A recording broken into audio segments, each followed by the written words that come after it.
Hey, apa kabar semuanya? Sehat-sehat selalu ya. Di video kali ini aku mau ngelanjutin part 2-nya dari part 1 video resolusi keuanganku yang udah aku upload di YouTube. Buat kalian yang belum nonton, silahkan nonton dulu part 1-nya biar kalian gak bingung dan biar bisa kita bareng-bareng bikin resolusi keuangan di tahun 2022. Oke teman-teman, di part 1 kemarin kita udah bikin cover, balance sheet, dan wishlist.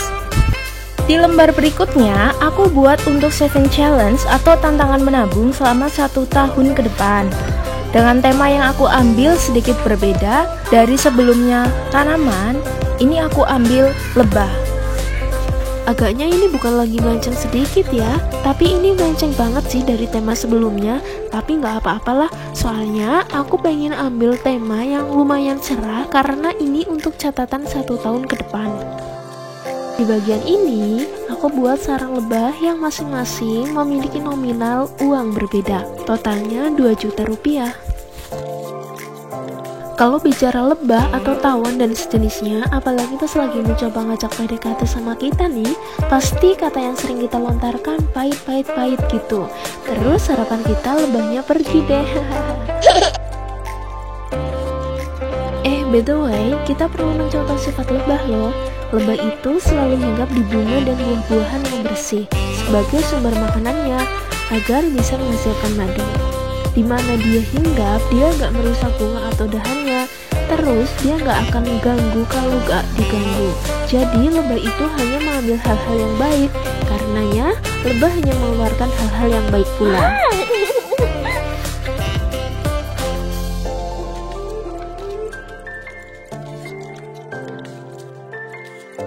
Selanjutnya, aku buat sinking funds. Di tahun 2022 yang akan datang nanti, sinking fund yang aku bikin ini nggak banyak, cuma ada 4 aja.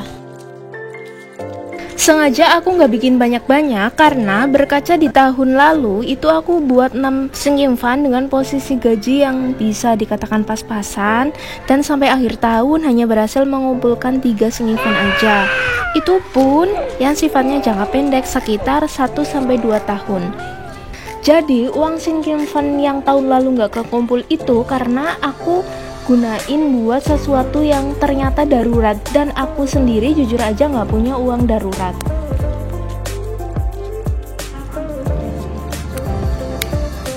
Maka dari itu, kali ini aku buat sinking fund untuk nabung wajib buat bayar kontrakan, beli rumah, bismillah, lanjut ada deh, dan pendidikan.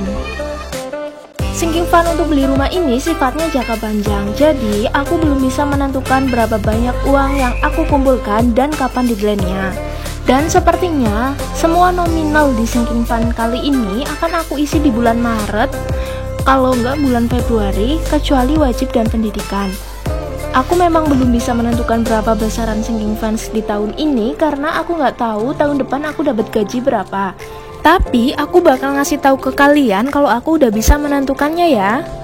Jadi selalu ikuti video-video terbaruku. Berikutnya di samping halaman cover, seperti biasa aku buat untuk budgeting bulan Januari dengan budget yang sama. Masih 2 juta ya teman-teman. Di sebelah kiri aku tulis untuk judul dan sebelah kanannya aku buat mini kalender.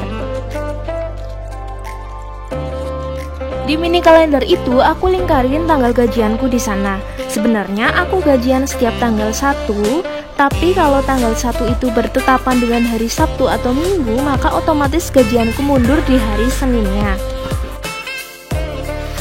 Aku mau ngucapin salam kenal dan selamat datang setelah selamat bergabung buat kalian yang baru ngeklik channelku, dan ucapan terima kasihku buat teman-teman yang udah subscribe dan selalu ngikutin video-video terbaruku. Terima kasih. Jangan lupa untuk like videonya agar aku semakin semangat buat konten yang lainnya. Buat teman-teman yang baru mulai budgeting, kalian boleh ikutin format yang aku bikin. Kalau mungkin ada bagian yang kalian rasa tidak perlu, maka lewati aja. Atau mungkin ada halaman yang sekiranya itu penting buat kalian, ya kalian masukkan aja. Sesuaikanlah sesuai dengan kebutuhan kalian. Jangan lupa juga untuk kasih tahu aku di kolom komentar bila ada hal lain yang perlu aku tambahkan. Jadi akan kita bikin itu bareng-bareng di bulan berikutnya ya.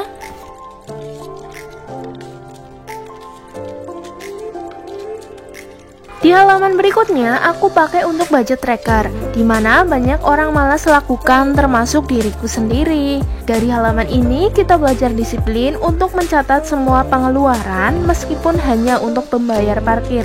Halaman ini aku hias sederhana aja dan selebihnya aku gunakan untuk tabel tempat aku mencatat pengeluaranku. Sebenarnya memang lebih mudah membuat budgeting daripada kita harus setiap hari selalu mencatat semua pengeluaran, karena kita itu kadang lupa dan seringnya itu males. Padahal siapa sangka kalau budget tracker ini ternyata penting saat kita tutup budget di akhir bulan. Hal ini untuk mengetahui berapa pengeluaran sesungguhnya dari budget yang awalnya sudah kita rencanakan. Berikutnya, kita masuk ke halaman yang dipakai untuk tracking jumlah aset. Aku dapat ide kreatif ini dari YouTube-nya Tips Hemat ya. Kalau sebelumnya di balance sheet ada aset dan hutang dengan perhitungan per 31 Desember, di halaman ini aku mau tracking per awal Januari sampai akhir Januari.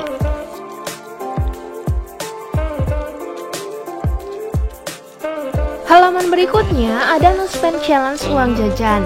Aku lumayan ketagihan karena spend challenge uang jajan yang bulan Desember itu ternyata bikin aku lumayan berhasil menyisakan uang. Tiap tangkai yang aku gambar ini terdiri dari 14 daun yang masing-masing menunjukkan tanggal. Karena bulan Januari ini ada 5 minggu, jadi yang satunya aku gambar terpisah di bawah.